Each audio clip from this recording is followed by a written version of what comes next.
नमस्कार दोस्तों, सभी कलाकारों का जाति जानते हैं तो नीलकमल सिंह का भी जाति जान लीजिए। आप लोग बने रहे वीडियो के साथ। नीलकमल सिंह वह गायक है जो कभी कभी जातिवादता नहीं किए हैं और किस जाति से आते हैं तो आप सब बन रहे हैं वीडियो के साथ। और चैनल पर पहली बार तो चैनल को सब्सक्राइब कीजिएगा, इसी तरह का नोटिफिकेशन आप सबको बताता रहता हूँ। नीलकमल सिंह का गाना आप लोग सुनते हैं, काफ़ी ज़्यादा हाई रेट का आता है और गाना इनका हर गाना ट्रेंडिंग में रहता है। क्यों?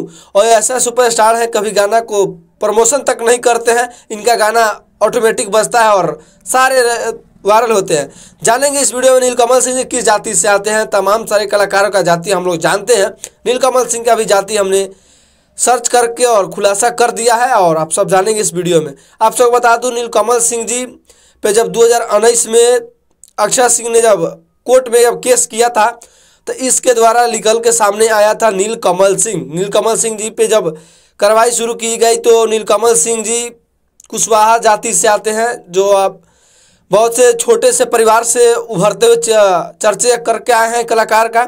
इस कलाकार को नीलकमल सिंह लोग प्यार से बुलाते हैं। नीलकमल सिंह जाति है नहीं, इनका सिंह जाति से है नहीं, ये कुशवाहा जाति से आते हैं। कोई कलाकार का हम लोग जाति नहीं देखते, आप लोग को बताने के लिए आए हैं कि हाँ नीलकमल सिंह किस जाति से आते हैं। हम भी किसी जाति से भेदभाव नहीं रखते हैं। इस वीडियो में आप लोग यही बताएं कि हाँ नीलकमल सिंह का गाना काफ़ी इंडियन ट्रेंड करता है, इसीलिए आप सबको बता दूं कि नीलकमल सिंह जी कुशवाहा जाति से आते हैं और नीलकमल सिंह जी कोई बाबू साहब और सिंह परिवार से नहीं आते हैं। और आप लोग को वीडियो पसंद आया हो तो लाइक करिएगा, चैनल पर नए हो तो चैनल सब्सक्राइब कीजिएगा और